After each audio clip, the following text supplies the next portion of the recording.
Now, if you're thinking about hitting that free hit button in FPL Game Week 12, don't worry, I've got you covered with the ultimate team and the ultimate guide ahead of FPL Game Week 12. Now, before we dive into today's video, if you do enjoy any of the content that you see on the channel, please be sure to like, comment, and subscribe as we're trying to hit 25,000 subscribers before the end of the season, and it is only possible with your amazing support. Like I said, we're going to be taking a look at a free hit team today. I think this is going to be a very popular chip over the next few game weeks. There's a few iffy game weeks coming up for Haaland where he might not be the best captain, and of course people might be looking to challenge some of that with maybe some Salah, or of course some other decent fixtures as well. You've got a big fixture next week as well in Chelsea versus Arsenal, and Arsenal versus Tottenham this week as well. People are getting a little bit of cold feet, so of course are looking at alternative strategies ahead of the next few game weeks. Let's start off first then with our defence. We've gone for Martinez in goal, a little bit of a differential option. However, Aston Villa's defensive numbers over the past few weeks have started to trend in the right direction. Also as well, Leeds United aren't one of the most proficient teams for going forward in the league. They're actually around 7th kind of worst attack within the league, so kind of in the middle of the pack. They're not a great side, they're not a great unit. I'd probably say the only thing going against Martinez here is the fact that it is at Ellen Road. I do obviously fancy Leeds a little bit more when they play home fixtures compared to if this was at Villa Park. However, for a goalkeeper option that might be a little bit of a differential, could be a very steady option. We also have Konza on the bench as well, who could also potentially fill in that role. Our back three we've gone for is Chalobah, Munoz, and Gabriel. Let's head over to the 11FI numbers to talk through obviously the picks here. As you can see, Aston Villa 8th on this list on the 11FI numbers with a 31% probability. Then we've got Crystal Palace with a 34% probability. So again, not too bad numbers. Then of course we are seeing Arsenal and Chelsea leading the way. Arsenal are still, despite the 2-2 result of the weekend, still the best defence in the league for goals conceded, still have the most clean sheets, still of course are the best side for expected goals, and of course have given away the least big chances. Tottenham, on the other hand, as well, are a very poor attacking unit. They're actually below Leeds for expected goals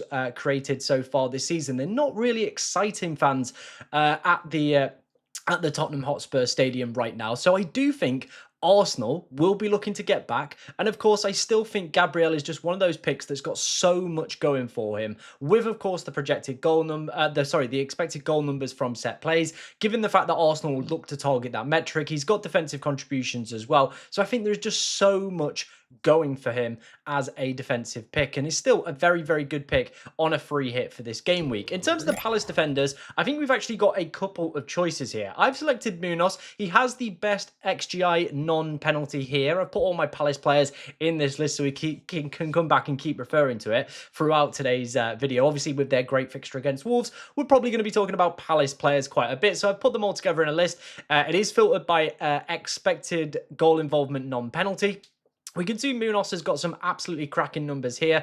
5.4 points per start so far as well. Can hit defensive contributions, has managed to do it in 30% of his games so far, so could be a very, very nice option. However, there is one player that, if he is fit and available, could outmuster him, and that is Mark Gahey. In 50% of his starts, he's managed to hit those defensive contributions. Great to see. His underlying numbers are very, very good, and the main reason for this is he is usually the guy that is winning the flick-ons from corners, throw-ins, and then that's where he's getting the assists. He's also, I think, got one from a penalty as well so far this season as well. So Mark Gahey has just been ticking it along really, really nicely. I think for me personally, though, I still, on a free hit, would try and go the most attacking route, and I do believe that is going to be Munoz. He is just an exceptionally great player and gets into some wonderful and fantastic fixtures. And of course, if you are going to watch the Palace versus Wolves game, he is going to be a pick that will very, very much excite you. Like I said, the third best XGI non-penalty on this list as well. If, of course, you are looking for that more budget player, I think Chris Richards, you can't really go wrong with him.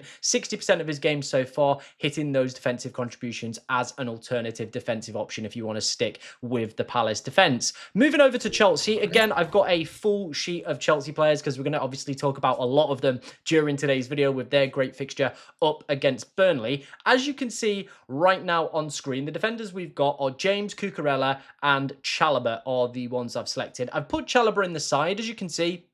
has the best defensive contribution hit rate, probably the most minutes out of all of them as well. The second best points per start, however, does have the worst XGI non-penalty. The player that takes that mantle is, of course, going to be Reece James. The doubt with Reece James is, of course, minutes. We saw that at the weekend, only coming off the bench for a 14 or 15-minute appearance against Wolves. You also have to factor in that in the midweek after this Burnley game, Chelsea will face off against Barcelona. Then at the weekend, they will face off against Arsenal. Then it will be a midweek Premier League round, game week 14. Chelsea might be looking at the next week and going, you know what, this Burnley fixture, that might be a game where, of course, we rest the James, we rest the Cucurella. That might be something that potentially comes into play with this free hit this game week. Looking a little bit further, looking at the heavy fixture congestion Chelsea do have over the next few weeks, and a lot of sides in Europe, of course, are kind of going for that route as well, and that could also go for Crystal Palace. But I think more so with Chelsea, because they've got a more expansive squad,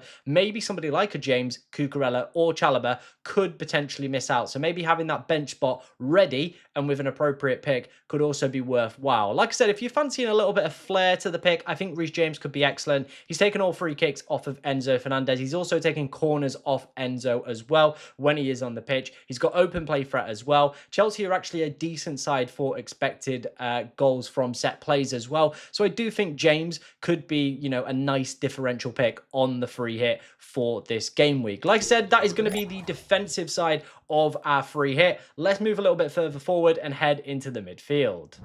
Okay, heading into the midfield then, as you can see, we've gone pretty strong in this area. We've gone for a 5-man midfield of Bryan Mbeumo, Salah, Sarr, Enzo, and Bruno Fernandes. Let's talk about the two Manchester United midfielders on either side and why I've actually gone pretty big in on them so far for this game week. I really believe that Manchester United are slowly starting to turn a corner, and two of the main pillars of that are, of course, Bryan Mbeumo and Bruno Fernandes. And Mbeumo currently finds himself as the third best player in the league for non-penalty XGI. Only players ahead of him are Erling Haaland, who is just an absolute freak, and we all know that this season, and Jean-Philippe Mateta, who has been doing very, very good in that area, massively stat padding on his underlying numbers. He just looks absolutely incredible for Manchester United right now, and I would want a slice of a form player. And I do believe Bryan Mbeumo on a free hit could potentially be that player as well. Could be a nice, you know, potential player that a lot of people won't maybe have the access to this week because, of course, they'll be a little bit worried about him going off to AFCON. Maybe they don't want to use the transfer. Where, of course, if you're on the free hit this week, you could go and get him. Pretty nice fixture at home against Everton as well. Like I said, his underlying numbers are looking absolutely stupendous at the moment as well. On the other side, you do have Bruno Fernandes.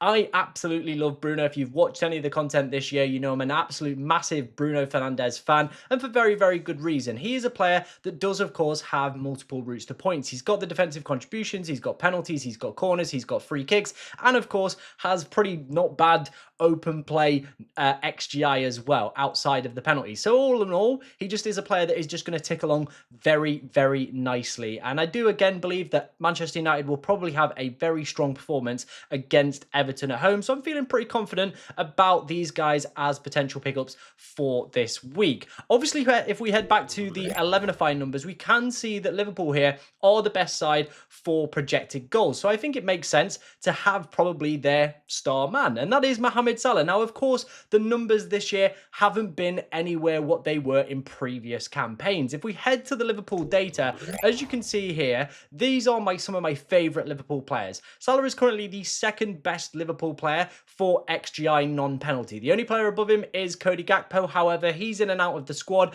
I wouldn't really take a risk or a gamble on Cody Gakpo as a selection. So we are, of course, going to talk about Mohamed Salah as our midfield pickup this week. And I feel if you are on a free hit, he is going to be the main appeal because of, against, you know, captaincy. Nottingham Forest are currently sat the second worst side for expected goals conceded so far this season. Liverpool are fancied as well, as you can see on the 11ify model, the best side for projected goals for this week. And Salah has just been ticking along okay, like nothing exceptional to justify the 14.2 million price tag, far from it. However, he still has been scoring some points. And you do feel like maybe like a run like this, or after the international break, where Liverpool have had a little bit of time to regain their composure, could be a great week where, of course, Mohamed Salah does put himself above the rest. He would also be a massive differential as well. I believe he's down at like 16, 17% right now. So he would be a huge differential, of course, if you were to take a potential punt on Mohamed Salah. If you are maybe thinking about going out without him on the free hit, I do think, Szoboszlai, Van Dijk could also be pretty decent 1 week pickups as well. Liverpool's projected clean sheet numbers are also looking fairly healthy back on the 11-5 model as well. So a Konate or a Van Dijk as well, who are doing pretty decent in terms of defensive contributions, could also be pretty steady. Szoboszlai, I think he's just more a steady Eddie rather than a 1 week punt player that could have massive explosive performance. That is my personal take on him. I think he's more, you bring him in and you just leave him in for 5 to 6 weeks rather than, of course, just hope that 1 week he can deliver the goods. Now, his underlying numbers aren't terrible. He has the option to hit defensive contributions. However, I do just prefer all the other midfielders that we have selected within our side. Let's talk about some of those midfielders then. Let's start off first with the Crystal Palace midfielder that I have selected. It's going to be Sarr. Again, really, really good XGI non-penalty for him. If you watch him, he honestly just passes the eye test so easy. He gets himself into the right position. But I think a lot of managers who've owned him for a lot of weeks have realised he is a very, very frustrating player to own. Has been absolutely killing it in Europe and other cup competitions so far this season. The Premier League, he just hasn't quite found his mustard yet, has he? He's not quite hit the races. But this fixture against Wolves, the worst side in the league at the moment for goals conceded. Not for expected goals conceded. They're kind of mid-table at that. But at goals conceded, they are right down there. They're low on confidence at the moment. I feel like Palace are probably going to head into this fixture and absolutely blitz through it. And I do feel that their attack really should be a cornerstone of that. And the key cornerstone as well to any decent free hit side for this week. That is why we've selected Sarr. Heading over to our Chelsea player then, I've selected Enzo Fernandez for now. He, of course, isn't heading to the Argentina camp for their one international game that they've got over this international break. However, there are plenty of high-quality midfielders you really could select from. The reason I've selected Enzo, of course, Palmer is still out and not available for this fixture. He has the best XGI non-penalty for Chelsea players. Out of everybody in the team, he has the best. He has been super points dodging. It is unbelievable. Surely at some point, there has to be a goal that goes in for him. There really, really does, or an assist, or something has to go. Of course, the main appeal as well is going to be penalties. Now, if you haven't watched the last video, I highly recommend it. I did a big section talking about penalties and which sides have been the most proficient at penalties over the past few years and which sides know how to win them. And interestingly, Chelsea were one of the top units for winning penalties over the past 4 to 5 seasons as well. I believe they were third, only behind Manchester City and Liverpool, who, of course, them being top teams, you would expect them to get penalty kicks. So I do feel like Enzo is due a big performance, so I would still probably be looking to select him on the free hit. However, if you aren't fancying him, there are a few other options within the midfield. Pedro Neto has been doing exceptionally well in terms of his point scoring so far this season. As you can see, they're a little bit behind Enzo on his points per start. We've got the other Brazilian guy as well. I'm not going to butcher his name. He could also maybe feature. His underlying data doesn't look too bad as well. Or the really boring route, if you're looking for potentially a high floor, could be Caicedo. However, for me personally, I don't feel that is an exciting pick on a free hit. I think a free hit, you fully want to go and look and attack. Caicedo kind of just feels like a steady Eddie that you put in throughout the course of the season, rather than just having him for a 1 week punt. A 1 week bit of fun punt for me would rather be an Enzo or a Neto. These guys that are, of course, passing the eye test, putting up good XGI non-penalty, rather than hoping that Caicedo, again, magically performs one of his long-range efforts, or just hits defensive contributions. That for me does feel a little bit boring on a free hit, so I would rather go for some of the more exciting pickups. Like I said, that is going to complete the midfield of our side. Let's head into our 2 forwards and complete our free hit draft for game week 12. Now, before we dive into the 2 strikers, I just want to say that the FPL cartel is currently free for 30 days. Get yourself in here, come and test out the free trial. What is the FPL cartel, you might be saying? Well, it is a collaboration between me and Golden Goal Fantasy Football. We're running an exclusive Discord server where we're answering your questions, rating your teams, especially ahead of the deadlines. That is one of the key features we are offering. We've also got an exclusive podcast which goes out every single Wednesday as well, where you can ask us questions leading up to that that podcast that, of course, will be covered in it. And we also have some prize mini leagues as well for you guys to enter to win some merch and, of course, some other cool goodies as well. Like I said, it's completely free for 30 days, so come and try it out, come and test it out, come and join our growing community within our Discord server. I hope to see you in there after today's video.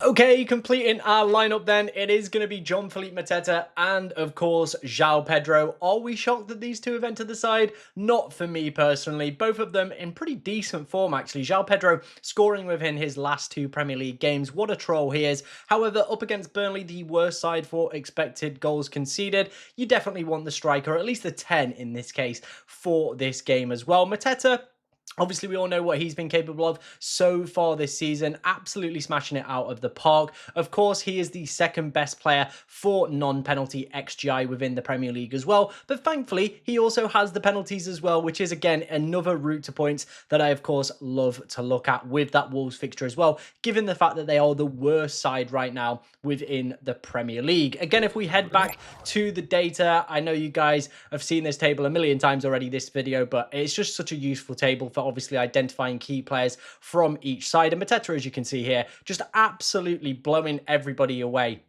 in terms of his XGI non-penalty. 6 goals to his name already so far this season. He should have had a ton more, by the way. So many opportunities this guy gets per game. You think against Wolves, this could be a golden opportunity. And if you may be building a free hit side without, of course, Mohamed Salah this week, then maybe Mateta could be one of the potential candidates for the captaincy armband. Could as well, if you're not on a free hit, also be a potential player that you might want to look at in terms of captaincy for this week. Like I said, with the good underlying data, playing against Wolves as well could be a real recipe for success. Obviously, João Pedro, back in the 10, has actually started to deliver some goals as well. 2 goals in his past 2 games as well.